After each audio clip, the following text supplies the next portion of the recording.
Hello students, I am Dr. Shashi Tyagi. How are you? I think all of you are well. आज abstract algebra के इस video lecture में हम integral domain part 1 को discuss करेंगे। इसमें सबसे पहले मैं इंटीग्रल डोमेन की डेफिनेशन आपको बताती हूँ। एक कम्यूटेटिव रिंग कम्यूटेटिव है विद यूनिट एलिमेंट उसके अंदर है, एटलीस्ट 2 एलिमेंट्स हैं and no divisor of zero. No divisor of zero, फिर लैंग्वेज में इसमें यहाँ पे थोड़ा सा ध्यान देने की बात है। नो डिवाइज़र ऑफ ज़ीरो मतलब ज़ीरो को डिवाइड करने वाला उसमें नहीं है, यानी कि without zero divisor is called an integral domain. ये 4 प्रॉपर्टी अगर किसी रिंग में है हमारे पास तो वो सिस्टम हमारा इंटीग्रल डोमेन कहलाएगा। जो हमारा एल्जेब्रिक स्ट्रक्चर बन रहा है इसमें वो हमारा इंटीग्रल डोमेन कहलाएगा। और इस चीज़ को हम इस तरीके से भी लिख सकते हैं, it is obvious that ring is an integral. कोई भी रिंग जो है, रिंग क्या है, रिंग अभी इससे प्रीवियस लेक्चर में मैंने आपको बताया था रिंग की सारी डेफिनेशंस थ्योरम्स। तो रिंग हमारी क्या है, रिंग हम आर प्लस डॉट, उसमें एक नॉन एम्प्टी सेट आर है और एडिशन और मल्टीप्लिकेशन की रेस्पेक्ट में सर्टेन प्रॉपर्टीज़ होल्ड करेगा अगर, तो वो रिंग कहलाती है। वो प्रॉपर्टीज़ मैंने आपको इससे पहले वाले लेक्चर में सब डिटेल में समझा रखी है। तो ए रिंग इंटीग्रल डोमेन कब कहलाएगी, if it is commutative with respect to multiplication, it possesses an unit element with respect to multiplication and it has at least 2 element, उसमें कम से कम 2 एलिमेंट होने चाहिए, and it is without zero divisor, यानी कि no zero divisor और without zero divisor एक ही बात है। तो वो सिस्टम आपका इंटीग्रल डोमेन कहलाएगा, जिसे हम जनरली डी प्लस डॉट से डिफाइन करते हैं।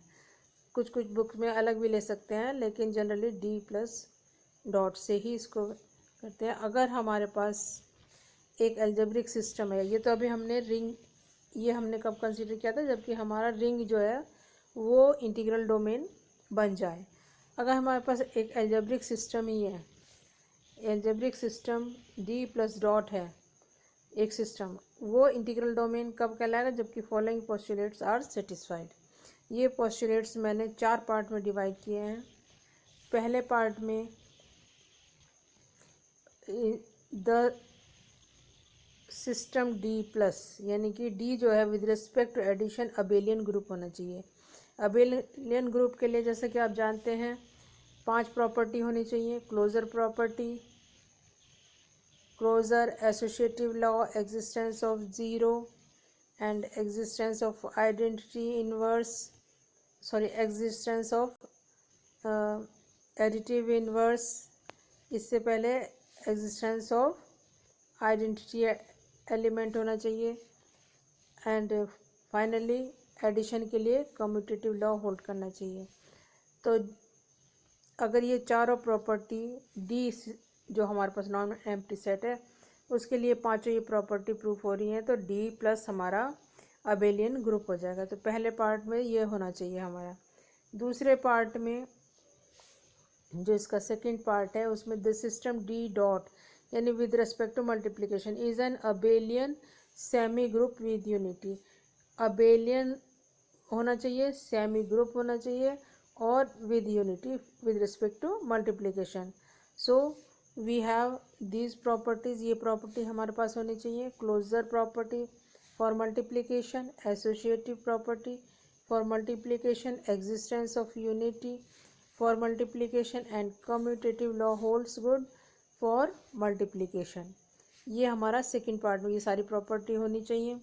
Third part, left and right distribution law, multiplication over addition, addition के ऊपर मल्टीप्लिकेशन जो डिस्ट्रीब्यूटिव लॉ है वो होल्ड करना चाहिए लेफ्ट साइड से भी और राइट साइड से भी। यानी for all A B belongs to c such that a dot b plus c equal to a dot b plus a dot c, and this is the left and this is the right distribution law.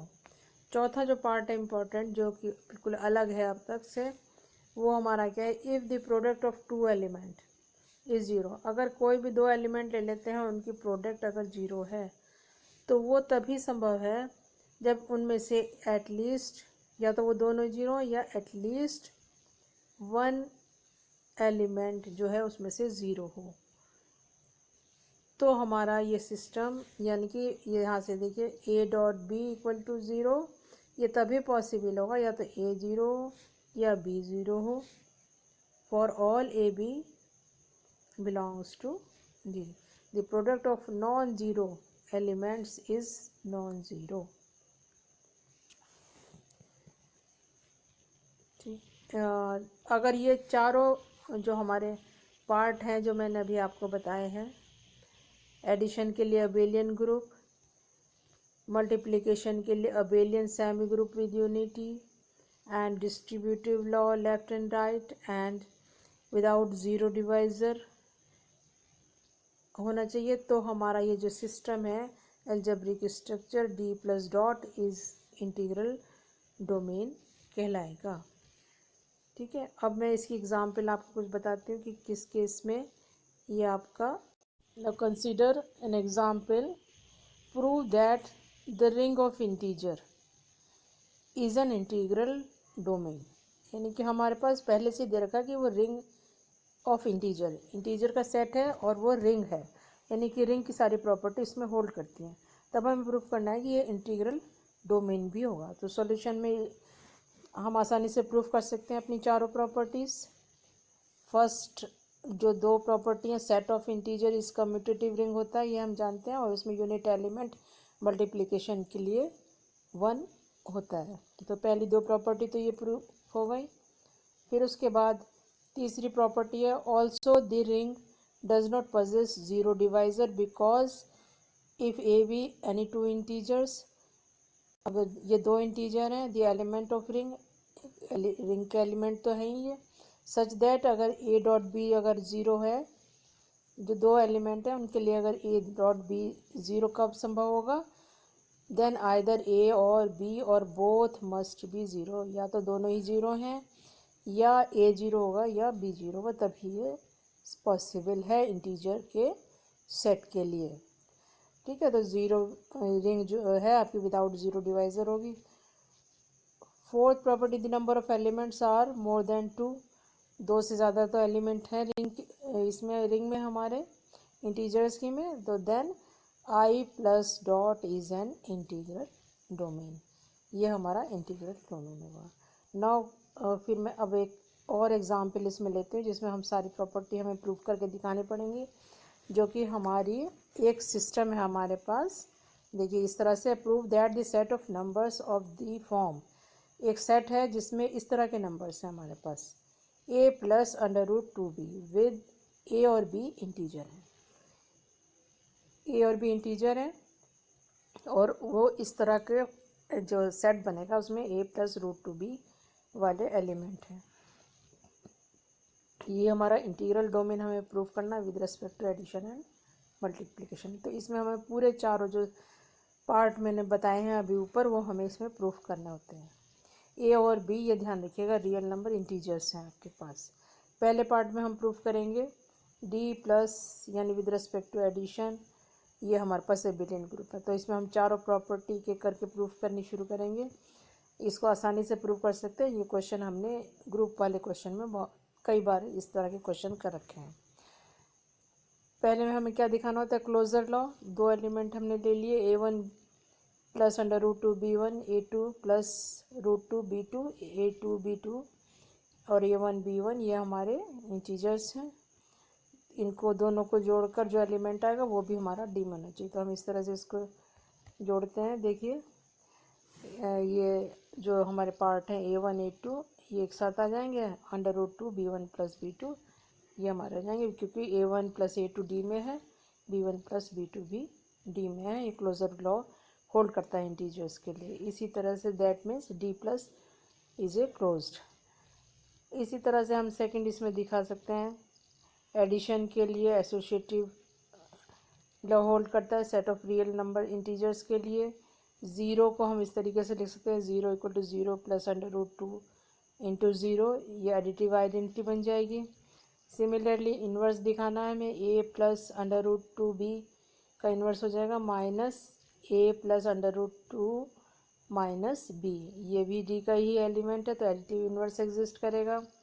Commutative law addition के लिए set of integer real numbers में true होता है, इनकी first part आपका यहाँ से पूरा हो जाएगा। सेकंड पार्ट में क्या, डी डॉट यानी मल्टीप्लिकेशन के रेस्पेक्ट में सेमी ग्रुप दिखाना है with unity. We can easily prove क्योंकि यूनिटी वन एलिमेंट इसमें है और सेमी ग्रुप के लिए मल्टीप्लिकेशन के लिए है, तो एडिशन और एसोसिएटिव और क्लोजर लॉ होल्ड करते हैं। तो ये सेमी ग्रुप यहाँ से हम इसमें दोनों प्रॉपर्टी दिखा देंगे, यूनिटी दिखा देंगे। थर्ड पर आइए, थर्ड पार्ट में दिखाना है डिस्ट्रीब्यूटिव लॉ। रियल नंबर्स और इंटीजर, ये रियल नंबर्स के लिए भी आ जाता है, रियल नंबर्स और इंटीजर्स भी ले सकते हैं, लेंगे इसमें हम, अगर रियल का सेट है तो रियल भी ले लेंगे यहाँ पर। उसमें मल्टीप्लिकेशन जो है distributive law over addition true होता है set of real integer numbers के लिए, रियल के लिए भी और इंटीजर्स के लिए भी। फोर्थ प्रॉपर्टी में हमें थोड़ा सा ध्यान देना है। Now to prove that ring is without zero divisor, without zero divisor है। इसमें हमने दो एलिमेंट लिए, a plus √2b plus and c plus √2d, be any two arbitrary element of d। इन दोनों की प्रोडक्ट निकालिए पहले। तो ये प्रोडक्ट हम कह रहे हैं कि ये दोनों की प्रोडक्ट ज़ीरो है। ये ज़ीरो कब संभव है, या तो इन दोनों को हम प्रोडक्ट कर लेते मल्टीप्लाई, या तो ये चीज़ ज़ीरो होनी चाहिए या ये मतलब ये भी ज़ीरो होना चाहिए और ये भी ज़ीरो होना चाहिए, तभी इन दोनों की प्रोडक्ट जो है हमारी ज़ीरो होगी। ये हमें प्रूफ करना है। Now either a is 0 and b is 0 और c is 0 and d is 0। इससे हमारी निकल जाएगा आइदर a प्लस √2b 0 और c प्लस √2d 0। ये ट्रू होना चाहिए, तभी हमारा इनकी प्रोडक्ट ज़ीरो हो जाएगी। तो रिंग, ये जो सिस्टम है आपका विदाउट ज़ीरो डिवाइज़र कहलाएगा। तो ये हमारा ये ठीक है, ये हो गया। हैंस द गिवन सेट, जो सेट है हमारे पास, is a commutative ring with unity and without zero divisor. ठीक है, ये तीनों जो चारों पार्ट हैं हमारे डोमेन, इंटीग्रल डोमेन के, वो हमारे इस तरह से प्रूव करके हम 1 बाय 1 करके दिखाएंगे। तब हैंस आप लिखेंगे d plus dot is an integral domain. तो इसमें कुछ नहीं करना है, सिर्फ जो पहले हमने ग्रुप में किया फिर रिंग में किया और इंटीग्रल डोमेन के लिए जो एक्स्ट्रा प्रॉपर्टी है वो प्रूव करके दिखानी है। आई होप सारे स्टूडेंट्स को ये समझ में आया होगा। अगर कोई प्रॉब्लम है किसी तरह की, इस लेक्चर को 2-3 बार देखिए और अपनी बुक से समझने की कोशिश करिए। तो ये आपने, अगर इससे पहले वाले चैप्टर आपने पढ़े हैं ग्रुप और रिंग के, तो ये आपको इजीली समझ में आ जाएगा। फिर भी अगर कोई प्रॉब्लम है तो मुझे इस कमेंट बॉक्स में कमेंट करिए, और रिटन नोट्स इसके चाहिए तो आप मेरे कमेंट बॉक्स में अपना जीमेल एड्रेस या व्हाट्सएप नंबर लिखिए, मैं आपको प्रोवाइड कर दूँगी। स्टूडेंट्स, अगर ये लेक्चर आपको अच्छा लगा है तो लाइक करिएगा, शेयर करिए और स्टूडेंट्स के साथ में। और अगर आप जो इसमें कोई भी थ्योरम या कुछ भी एब्स्ट्रैक्ट अलजेब्रा में अलग से वीडियो चाहते हैं तो मुझे लिखिए, मैं उस पर आपकी जल्दी से जल्दी वीडियो बनाने की कोशिश करूँगी। Thank you very much.